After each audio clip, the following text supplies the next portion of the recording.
오늘 신명기 32장 9절부터 12절을 본문으로 해서 독수리 날개치며 올라감 같이, 독수리 날개치며 올라감 같이, 이런 제목으로 하나님 말씀을 함께 나누겠습니다. 마마보이 알죠? 마마보이. 마마보이 특징은 항상 엄마의 행동과 생각은 모두 옳다고 생각을 합니다. 그래서 결정도 스스로 내리지 못하고 항상 엄마의 의견을 따라요. 결혼을 해서도 자기 집안에 일어나는 모든 일을 내주할 콩주할 다 엄마한테다가 이야기를 해줍니다. 또 마마보이는 대화 중에 말끝마다 우리 엄마가 그러는데 우리 엄마는 항상 이런 말을 달고 다녀요. 성인이 된 후에도 엄마 곁에 항상 붙어 있고 길에 다닐 때에도 엄마 손을 꼭 잡고 다닙니다. 성장해서도 정신적으로나 생활면에서 독립을 하지 못하고 의존적이에요. 보통 외동 아들이나 딸들이 많은 집에 함께 자란 아들들이 이런 특징을 나타냅니다. 과잉 보호의 결과예요. 하나님은 우리가 마마보이와 같은 사람이 되기를 원하지 않습니다. 성경이나 인류의 역사에서 큰 업적을 이룬 사람들은 대부분 예외 없이 고난과 역경을 통하여 단련되고 훈련받은 사람들이. 세계적인 음악가가 저절로 되는가? 세계적인 화가가 저절로 되는가? 각 분야에서 최고의 기량을 나타내는 사람들은 수많은 훈련을 통하여 탁월한 경지에 오르게 되었습니다. 그러므로 인생에는 반드시 뭐가 필요한가? 훈련이 필요한데 우리의 영적 세계에도 동일한 원리가 적용됩니다. 오늘 본문에는 우리의 신분이 무엇이며 그런 우리를 하나님께서 어떻게 훈련시키는지를 우리에게 말씀해 주고 있어요. 그래서 우리가 오늘 본문을 통해서 첫 번째 생각할 것은 우리는 누구인가? 우리의 신분은 무엇인가? 9절 한번 보세요. 여호와의 분깃은 자기 백성이라. 야곱은 그가 택하신 기업이로다. 첫 번째 우리의 신분, 우리는 누구인가? 우리는 하나님의 택하신 백성이다. 따릅니다. 우리는 하나님의 택하신 백성이다. 신명기는 모세가 가나안 입성을 앞두고 이스라엘 백성들에게 한 마지막 고별 설교가 신명기입니다. 오늘 본문 9절에서 하나님께서 이스라엘을 선택하여 자신의 소유로 삼으신 것을 강조하고 있어요. 그럼 하나님께서 이스라엘을 만민 중에서 왜 이스라엘을 선택했을까? 그 이유를 모세는 동일한 책 신명기 7장에서 신명기 7장 가보겠어요. 신명기 7장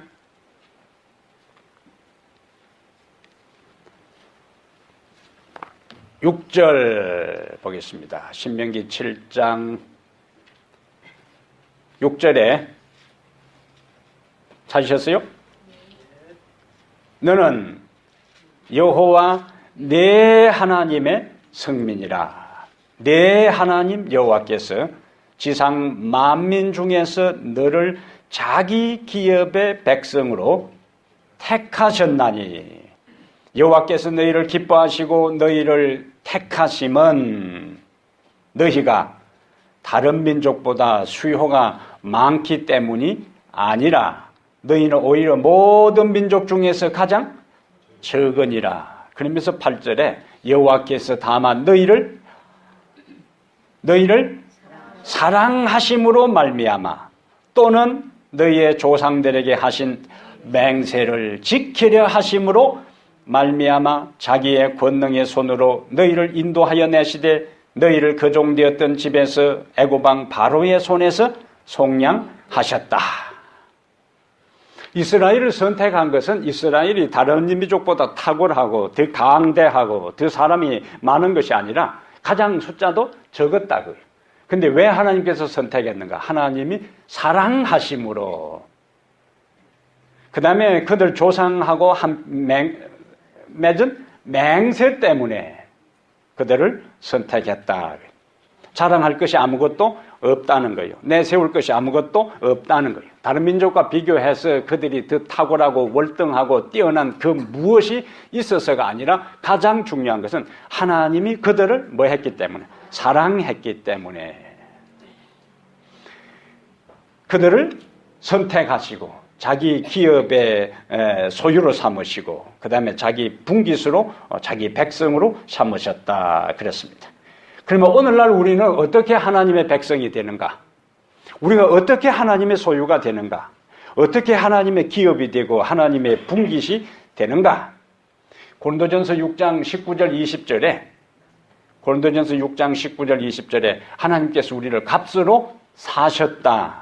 무슨 값으로 사셨을까요? 예수님의 피값으로 우리를 사셨어요. 우리가 어떤 물건을 나의 소유로 구입하려고 할 때에 값을 지불하는 정도에 따라서 내가 구입하려고 하는 그 물건, 그 대상의 가치가 나에게 어떠하나 하는 것이 결정되는 겁니다. 많은 값을 지불한다는 이야기는 내가 그 물건을 그 값을 지불할 정도로 어떻게 생각하는 거예요?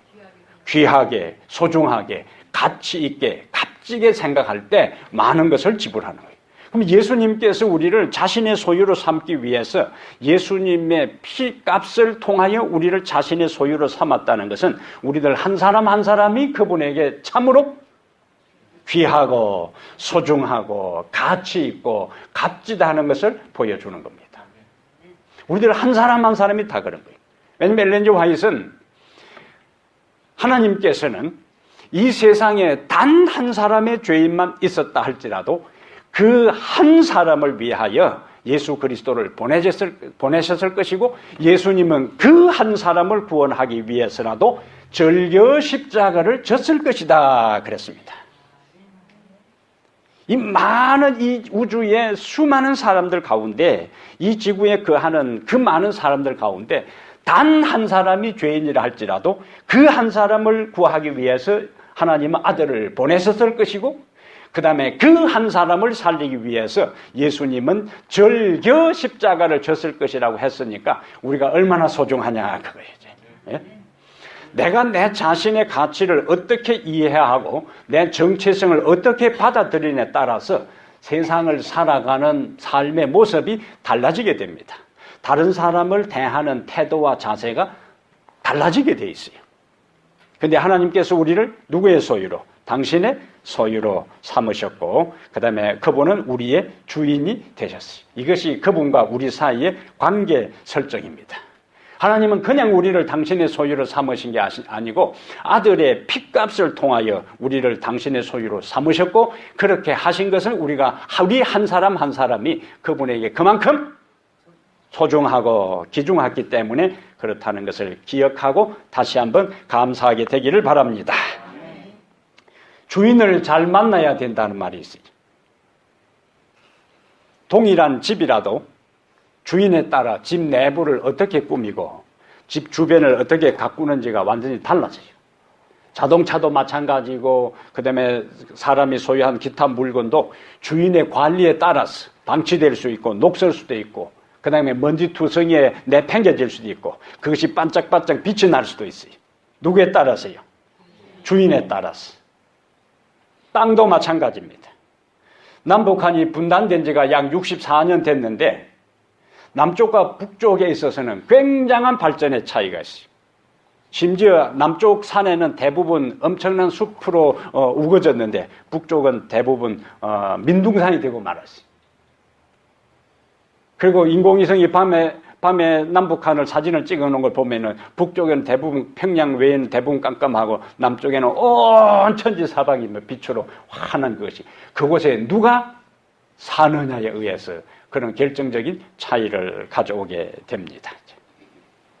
개팔자란 말 들어봤어요? 개도 뭐요? 주인을 잘 만나야 돼. 개도 어떤 사람을 주인으로 만나에 따라서 개 팔자가 패이는 거래지. 보신탕 주인을 만났으면 그냥 끝나는 거예요. 근데 이 세계적인 기업 가운데 가장 자유로운 기업 문화를 형성하고 있는 데가 유명한 IT 그 세계적인 회사인 구글 회사입니다. 이 구글 회사에서는 그냥 아무 때나 출근하고 샌들 신고 다니고 반바지 입고 다니고 심지어 자기 집에 키우는 애완견도 데리고 출근할 수 있습니다. 그러면은 전문적으로 개를 관리하는 사람이 잘 관리해서 최고의 음식을 개에게 제공하고 그다음에 그 개는 주인이 퇴근할 때 함께 집으로 돌아올 수 있는 거예요. 무슨 팔자라고요? 개 팔자라고요. 그 개도 어느 주인을 만나냐에 따라서 이렇게 달라지는 거예요. 오늘 가끔 산책하다 보면은 뒷다리에 장애가 있는 개를 바퀴가 달린 특수장치를 부착해서 주인이 산책을 시키는 걸 봅니다. 그 개는 가치적인 면, 유용한 측면에 있어서는 아무 볼 일도 없는 거예요. 그러나 주인은 그 개를 뒷다리가 장애가 있다 할지라도 그 개를 자식처럼 귀중하게 여기고 가치게 여기기 때문에 바퀴가 달린 것을 붙여가지고 몰고 다녀요. 저는 한동안 그것을 가만히 물끄러미 쳐다보면서 참 주인 잘 만났구나. 저런 주인을 만나니까, 예? 바퀴 달린 그것을 부착해가지고 그것도 또 두 다리만 이렇게 하고 가는 거예요. 뒤에는 바퀴로 이제 굴러가고 있죠. 주인이 그 가치가 무슨 유용해서가 아니에요. 사랑하기 때문에 그렇습니다. 예? 사랑하기 때문에. 하나님께서 우리를 선택하시고 당신의 소유로 삼으신 모든 이유가 많이가 있지만 그 중에 가장 결정적인 것이 이스라엘을 선택할 때 너희를 사랑함으로 말미암아 한 것처럼 하나님이 세상을 이처럼 사랑하사 독생자를 주셨습니다. 마음씨 좋은 주인을 만날 때에 개의 운명도 이렇게 달라진다면 우리가 예수 그리스도를 우리의 주인으로 만날 때에 우리의 운명도 달라지게 되어 있습니다. 성경이 말하는 인간의 가치는 얼마나 그가 성공했느냐, 그가 얼마나 명품 옷으로 치장을 했느냐, 그가 얼마나 고급 자동차를 몰고 다니느냐, 얼마나 큰 저택에 살고 있느냐, 높은 지위에 있느냐, 얼마나 많은 돈을 소유했느냐에 의해 좌우되지 않고 어떤 주인을 모시고 사느냐에 따라서 그 인생의 가치가 결정되고 좌우됩니다. 우리의 인생의 주인은 하나님이십니다. 그분은 우리를 당신의 소유로 삼으셨어요. 우리 주인이 보통 주인이 아니, 그분은 모든 것을 하실 수 있는 전능한 능력을 가지시고, 그분은 모든 것을 아시고, 그분은 어느 곳에나 계시고, 그분은 언제나 살아계시고, 그분은 항상 우리와 함께 하시는 하나님이십니다. 죄범한 우리를 너무너무 사랑하셔서 자기 아들까지 십자가에 내어 주실 정도로 우리를 사랑하시고, 그리고 그 아들을 믿는 사람은 어떤 죄를 범한 사람이라 할지라도 예수 그리스도 아들을 믿는 사람의 죄를 다 용서하시고, 그리고 이전에 한 번도 죄를 범하지 않은 것처럼 그를 믿고 받아들이는 사람을 의인으로 불러주시고 인정해 주시고 당신의 자녀로 입양시켜 주시고 양녀 삼아주시는 분이 우리 하나님이십니다. 그분은 성령으로 우리 안에 계시면서 하늘에 살기에 적합한 사람으로 매 순간순간 우리를 변화시켜 주시고, 우리를 위해 예수 그리스도를 선발대로 보내셔서 하늘에 우리의 있을 곳을 예비하신다. 우리를 마침내 그곳으로 인도하실 분이 우리의 주인 되시는 하나님이심에 다시 한번 감사하게 되기를 바랍니다.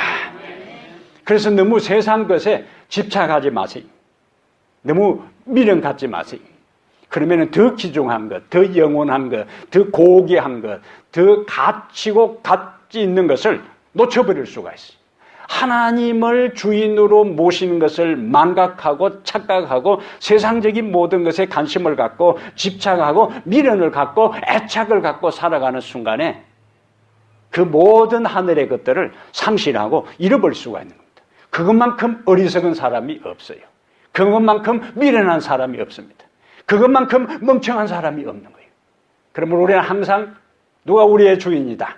하나님이 우리의 주인이고 우리는 그분의 소유, 그분의 자녀라는 것을 날마다 인식하고 살아가게 되기를 바랍니다. 그래서 신명기 33장 29절에 모세는 마지막 그의 고별 설교를 하면서 신명기 33장 29절에 이스라엘이여 너는 부지런히 찾으셔야지. 찾으라 할 때만 찾는 게 아니고 이스라엘이여 너는 행복한 사람이로다. 여호와의 구원을 너같이 얻은 백성이 누구냐? 그는 너를 돕는 방패시요 내 영광의 칼이시로다. 네 대적이 네게 복종하리니 네가 그들의 높은 곳을 밟으리로다. 이스라엘을 뭐라고 불렀어요? 이스라엘이여 너는 행복한 사람이로다. 이스라엘이여 너는 행복한 사람이로다. 옆에 있는 분 인사하세요. 우리의 주인은 하나님이십니다. 옆에 있는 사람 보면서 그러므로 당신은 귀중한 사람입니다. 자신 있게 이야기를 해야지. 그렇게 주저하면서는 우리의 주인은 하나님이시고 그러므로 당신은 귀중한 사람입니다. 한 번 더. 그러므로 당신은 귀중한 사람입니다. 내가 존귀하고 내가 귀중하고 내가 소중한 사람인 것만큼 내 주변의 사람들도 그러한 사람일 때에 우리는 함부로 대하고 함부로 말하고 함부로 관계를 맺잖아요. 항상 나의 주인은 하나님이시고 나는 그분에게 소중한 것처럼 내 옆에 있는 내 형제도 내 자매도 내 아내도 내 남편도 내 자식도 내 이웃도 내 성도도 모두가 다 하나님 안에 귀한 존재다. 이렇게 될 때 그런 마음을 갖고 살아가는 사람이 사는 곳이 뭐냐? 작은 천국입니다. 이 교회가 그런 곳이 되기를 바랍니다. 와서 스트레스 받아가지고 이 교회 꼭 다녀야 말아야 되냐 이렇게 하는 교회가 아니라 조금 스트레스 받는다고 어느 교회 갈까 기웃기지 말고 해결하고 살아가세요. 이 해가 넘어가기 전에. 그러한 것들을 하나하나 극복하고 해결해야 천국의 문턱까지 들어가지 도피해서는 안 되는 거예요. 우리의 삶에 있어서는 살다 보면은 우리 모두가 다 문제가 있고 연약하고 결점 있고 약점 있고 허물진 사람들이기 때문에 살다 보면은 다툴 요소도 있고 실망될 요소도 있어요. 그때에 그것을 도피하려고 하지 말고 그것을 극복하고 해결하고 풀고 당당하게 너와 나가 손을 잡고 하늘에 갈 생각을 해야 되지. 그 사람 천국에 가면 곤란하겠다 이렇게 하지 말라는 얘기예요. 예? 해결하고 가세요. 다 해결하고 가세요. 다 해결하고. 피한 사람이 하늘에 갈 수가 없어요. 어떻게 가서 이 땅에서는 피할 수 있지만 하늘에 가서는 죽지도 않고 날마다 보고 살아야 되는데 어떻게 되겠습니까? 그래서 그런 사람은 하나님께서 아예 이 땅에 살아라 그렇게 하는 겁니다. 다 해결해. 다 해결해야 돼. 왜? 우리가 하나님의 소유고 그분을 주인으로 모시고 사는 사람은 다 존귀한 자로서 서로에 대한 약점과 허물을 이해하고 보듬고 안고 용서하고 포용하면서 우리는 살아가는 훈련을 어디서 하는가? 교회에서 하는 겁니다. 교회에서. 예? 하나님이 우리를 자신의 소유로 택한 백성으로 삼으셨다면 두 번째 다시 신명기 32장 10절에 보면은 여호와께서 그를 황무지에서 짐승이 부러짓는 광야에서 만나시고 거기 동사가 4번 나와요. 만나시고 그 다음에 호위하시며 보호하시며 자기의 눈동자같이 지키셨도다. 황무지와 광야는 생활하기에 생존하기에 불가능한 장소입니다. 이곳은 일교차가 굉장히 심한 곳이죠. 낮에는 장렬하는 태양 때문에 그 땡볕에 견디기가 힘들고 밤에는 추위 때문에 생존의 위험을 받는 곳입니다. 파종할 수도 없는 곳이. 거기다가 독사와 정갈이 우글거리는 곳이. 이런 적박한 곳을 통과할 때에 하나님은 40년 동안 이들을 책임지시고 인도하셨어요. 그들은 농사 한 번 짓지 않았습니다. 그들이 스스로 우물 파지도 않았어요. 예? 40년 동안 한두 명도 아니고 우리 식구 몇 명 되지도 않는데 먹이 살리는데 얼마나 힘들어요. 근데 장정만 60만의 남녀노소 전체를 다 아우르면 약 200만, 250만 되는 사람들을 광야라는 척박하고 아무것도 없는 곳에서 그들을 40년 동안 하나님께서 뭐 하셨는가? 먹이 살렸어요. 먹이 살렸어요. 한두 명도 아니에요. 한두 명도 아니고. 자그마치 얼마나요? 200만이 넘는 사람들을 하나님께서 아무것도 없는 곳에서 하나님께서 그들을 먹이 살렸습니다. 낮에는 구름 기둥으로 그들을 더위로부터 지키시고 밤에는 추우니까 어떻게 해요? 불기둥으로 그들을 따뜻하게 보호하시고 배고플 때는 그들을 만나를 내려서 먹이시고 또 애굽에 살 때에 짭짤하고 달콤하고 매콤한 거 만난다 해가지고 또 고기 맛을 들인 그들에게 메추라기 내려가지고 실컷 입 사이에 끼일 정도로 그들을 먹게 하고 있어요. 반석에서 물을 내어서 그들을 마시게 하고. 그래서 성경에 여러분 40년 광야 생활 동안 그들이 하나님을 신뢰할 동안에는 목말라 죽은 사람 한 사람도 없고 배고파 죽은 사람 한 사람도 없고 그 다음에 짐승에 물려 죽은 사람 한 사람도 없고 그 다음에 그들이 신뢰하는 동안 뱀에 물려 죽은 사람 정갈에 쏘여 죽은 사람 한 사람도 없고 병들어 죽은 사람 한 사람도 없고 완벽하게 하나님께서 그들을 보호하시고 호위하시고 지키셨어요. 이분이 우리 하나님이심을 다시 한번 이 해의 마지막에 큰 소리로 아멘. 그래서 신명기 8장 15절에 너를 인도하여 그 광대하고 위험한 광야 곧 불뱀과 정갈이 있고 물이 없는 간조한 땅을 지나가게 하셨으며 또 너를 위하여 단단한 반석에서 물을 내셨으며 여러분 생각해 보세요. 어떤 반석에서요? 그냥 반석 퍼석퍼석한 떡돌에서 나온 것도 아니고 단단한 반석에서 물을 내셨으며 이것은 하나님께서 아무리 환경이 혹독하고 척박하고 황량하고 황무질할지라도 하나님이 마음 먹으면 우리의 삶이 현재 처해 있는 환경이 어떠하든지 간에 우리를 책임지시고 먹이시고 입히시고 살리신다는 것을 보여주시는 겁니다. 왜 그런가? 우리가 당신의 소유이기 때문에 40년 동안 이스라엘 백성들을 광야라는 최악의 환경 속에서 그들을 먹이신 것을 통하여 그 훗날 역사 속에서 광야라는 환경 속에서 200만이 넘는 사람들을 먹여 살린 나니까 너희들 한 사람 한 사람이 이 땅을 살아갈 때에 내가 너희들의 인생을 주인으로서 책임지겠다는 메시지가 이스라엘 40년 광야 생활을 통하여 우리에게 주시는 메시지입니다. 근데 우리를 보호하셨다고 하면서 뭘 예를 들었어요? 10절 마지막에 보니까 자기의 눈동자같이 지키셨도다. 우리 몸에 눈이 중요하기 때문에 하나님께서 사중으로 우리의 눈을 보호하셔요. 첫 번째는 눈썹입니다. 눈썹. 눈썹 없는 사람 없잖아요, 이제. 눈썹은 비가 오거나 땀이 나면은 눈으로 이렇게 땀이나 비가 들어가지 않도록 여기서 1차 방어막이라.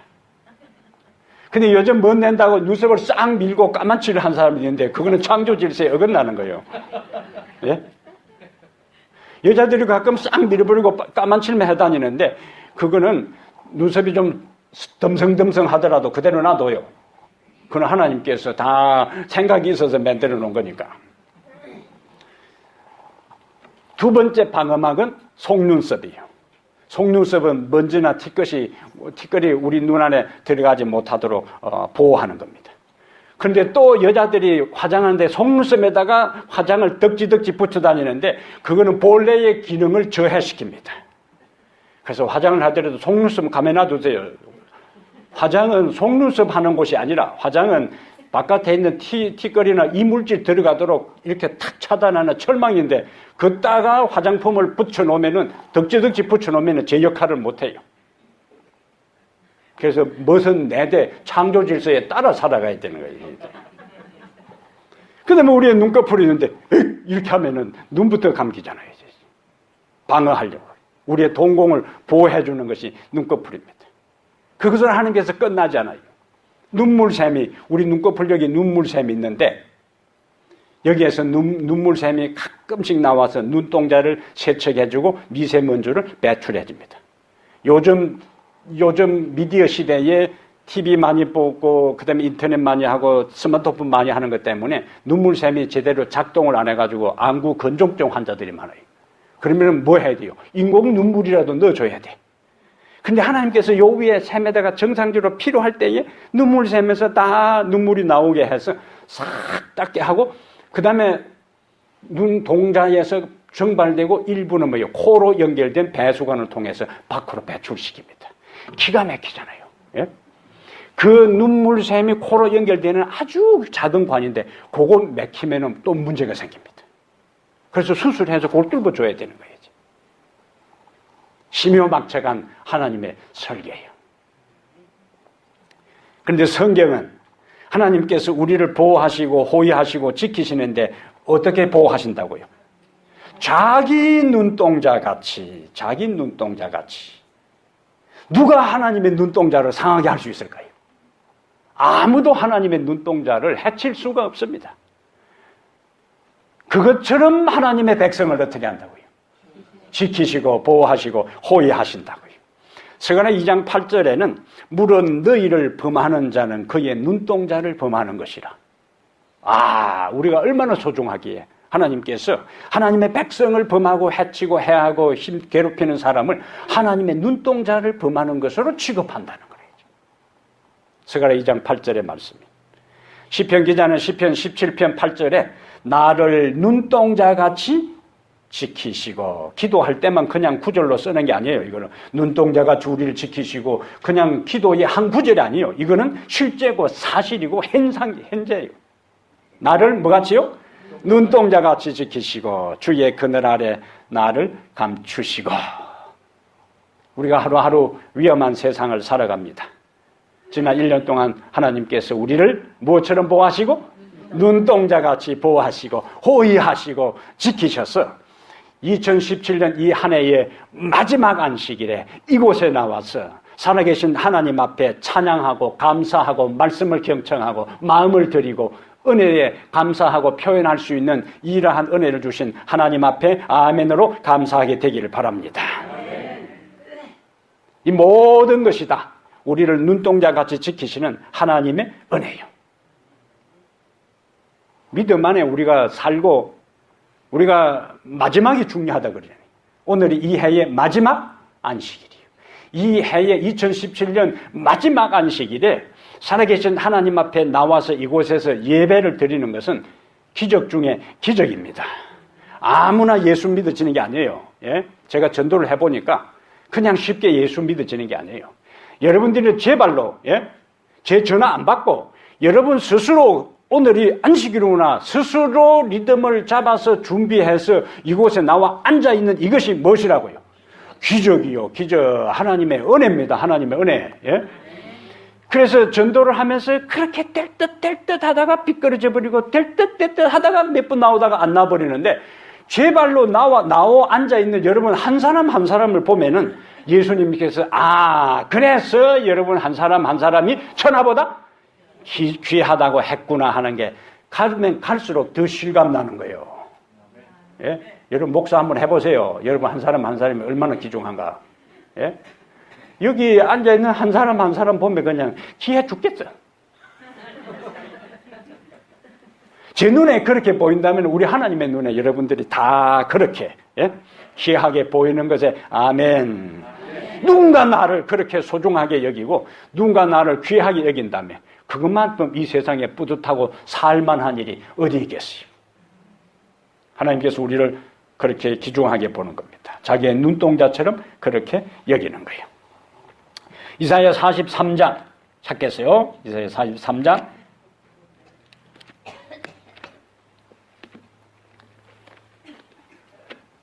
찾으세요. 가만히 앉아있지 말고 여기 가만히 앉아있어봐. 여기 떼어주질 않아.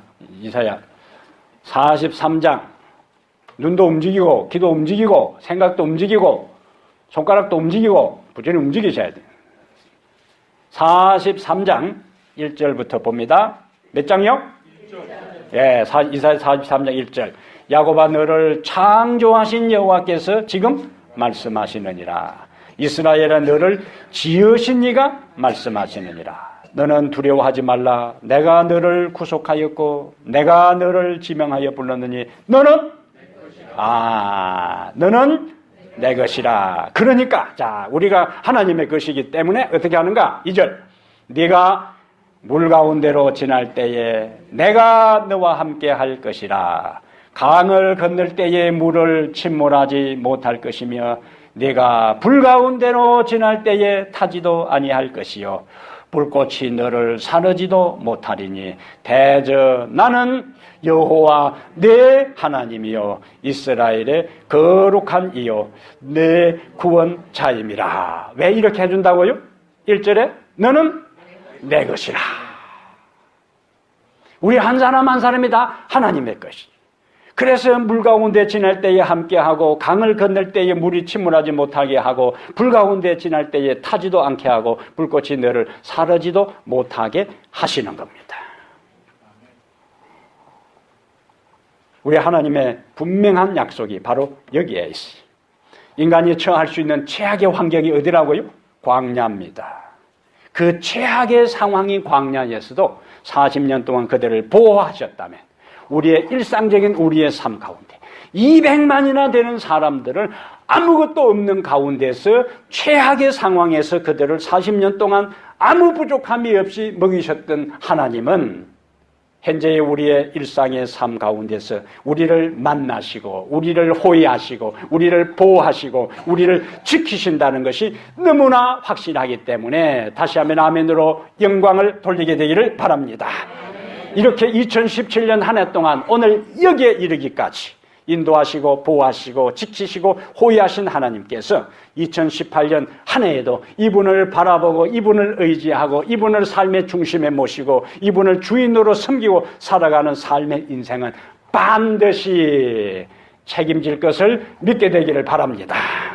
이것이 하나님 믿고 살아가는 사람의 확신이고 감사고 감동이고 환영인 것이에요.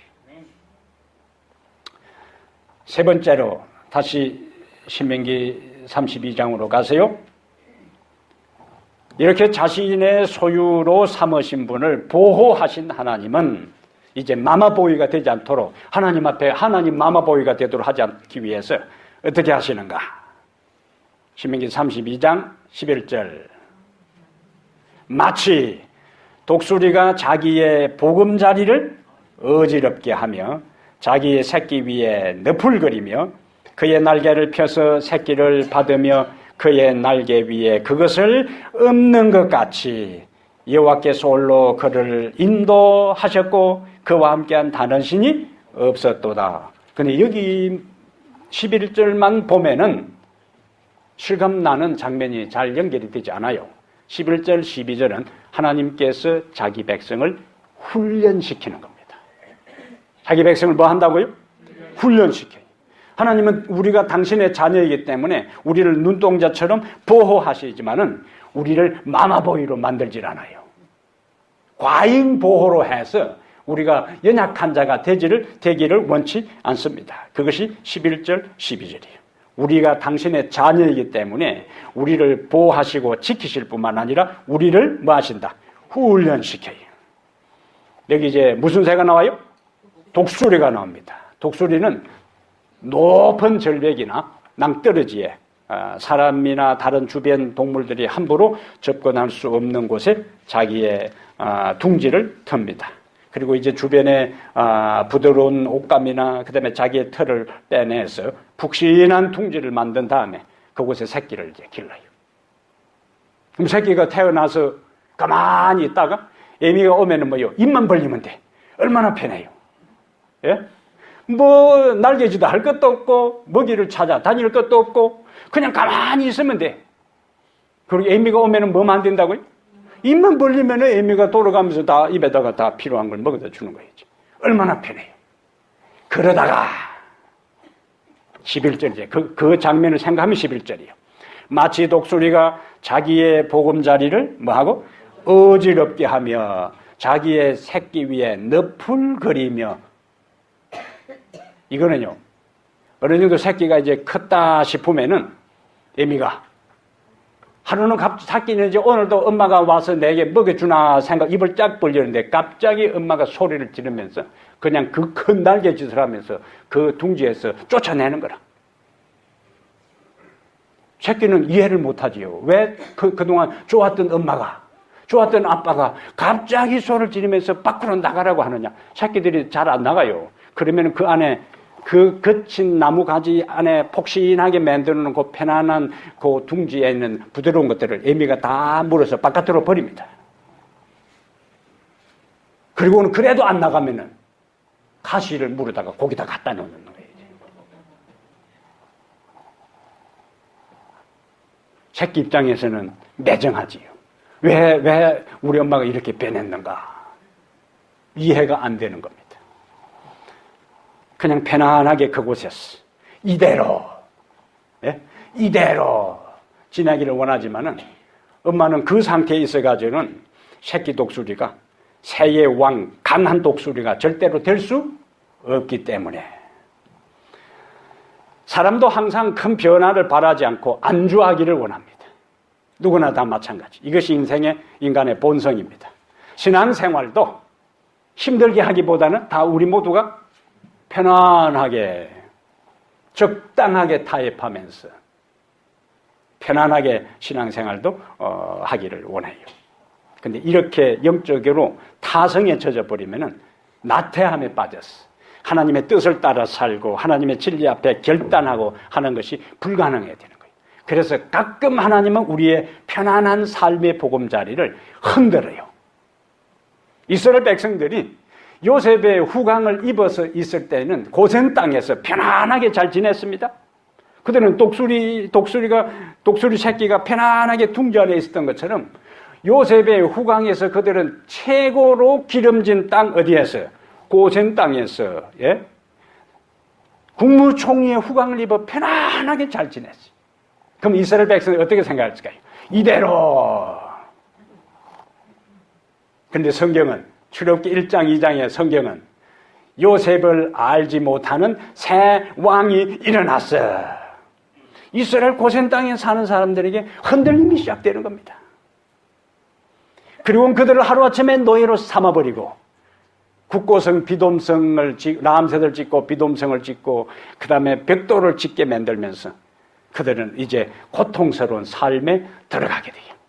근데 여러분, 그들이 고센 땅에서 편안하게 이대로 하면서 살 때는 하나님을 찾았던 기록이 없습니다. 하나님께 울부짖은 기도가 없어요. 하나님을 열심히 찾은 흔적이 없는데 그들의 삶의 보금자리가 밑바탕부터 흔들리게 될 때에 이스라엘 백성들이 여호와께 부르짖으매 이렇게 나오는 거예요.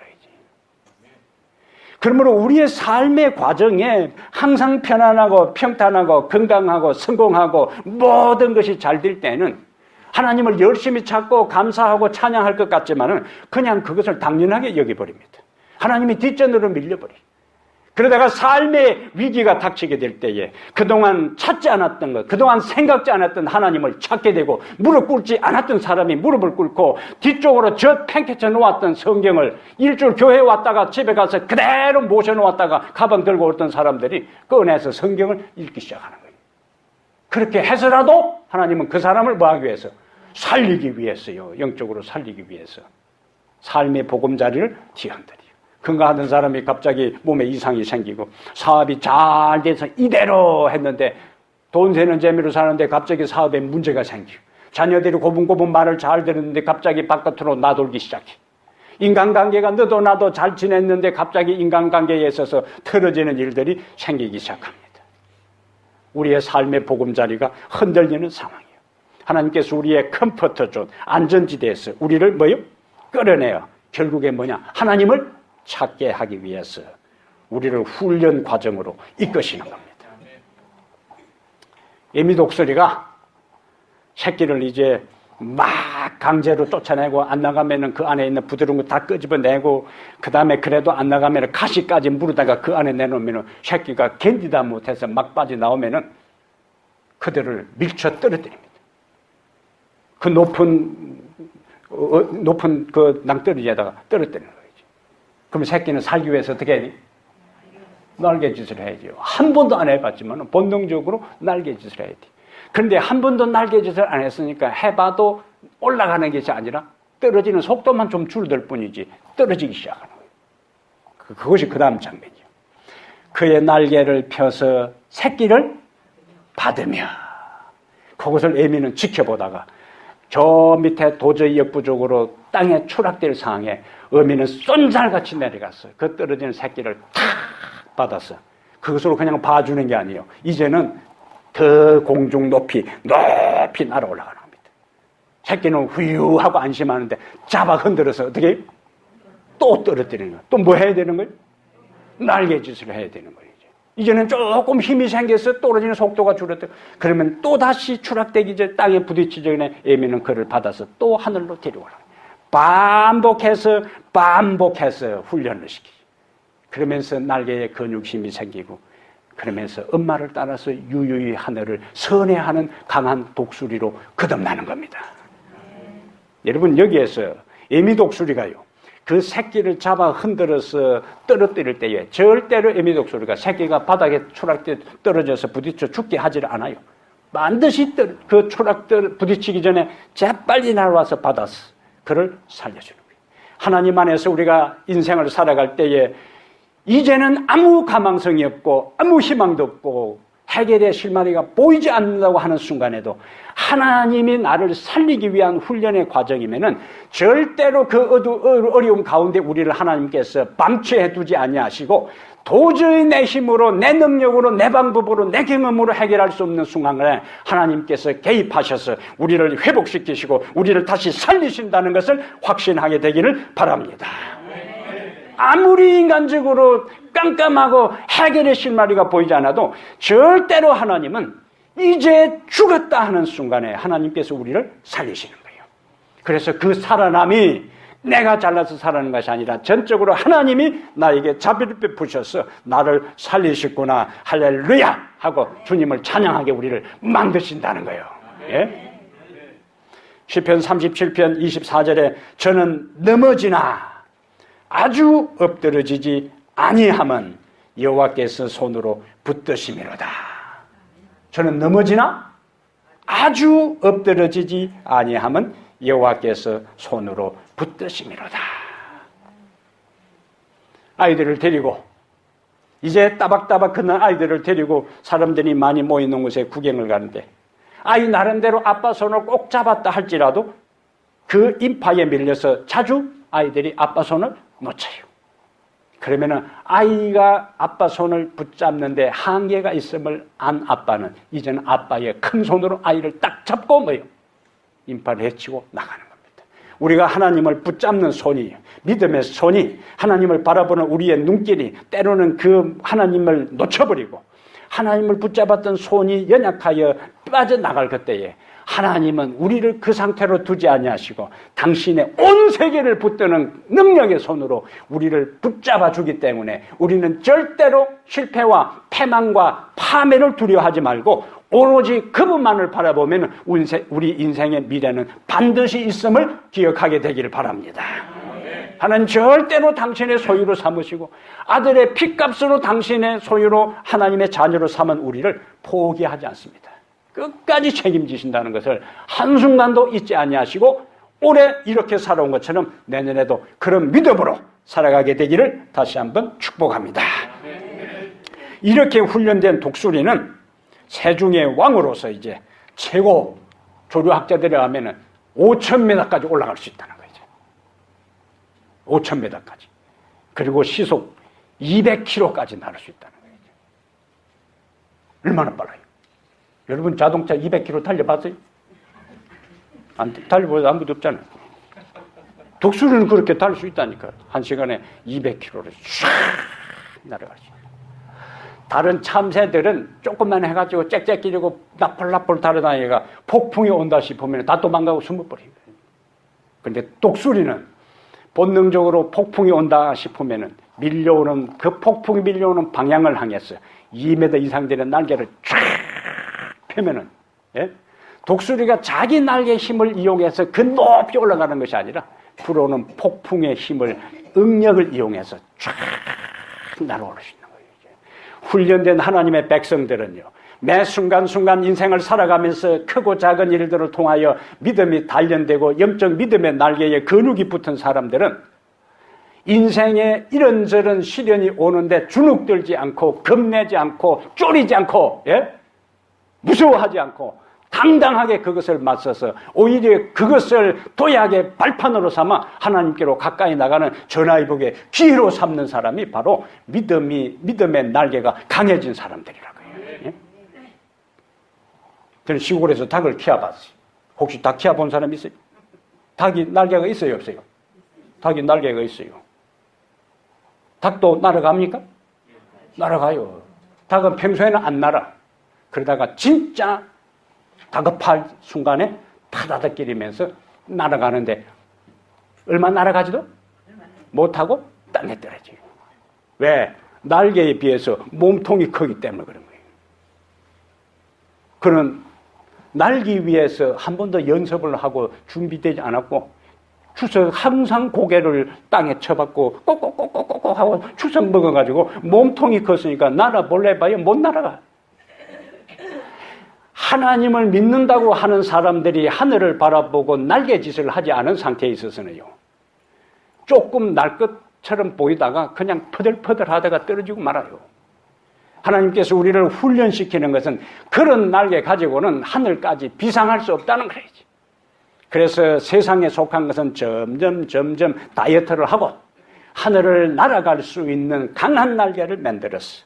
세상에 어떤 폭풍, 태풍이 몰려온다 할지라도 그것에 주눅도 주저하지 아니하고 당당하게 맞서며 그것을 활용하고 이용하여 하늘 높이 날아오르는 강한 독수리로 만들기 위해서 하나님께서 우리를 훈련시키는 거예요. 이사야 40장 가보겠습니다. 이사야 40장. 이 교회 제 설교 들으려면 성경 부지런히 찾아야 돼. 이사야 40장 30절 보겠습니다. 이사야 몇 장요? 40장 몇 절? 30절 봅니다.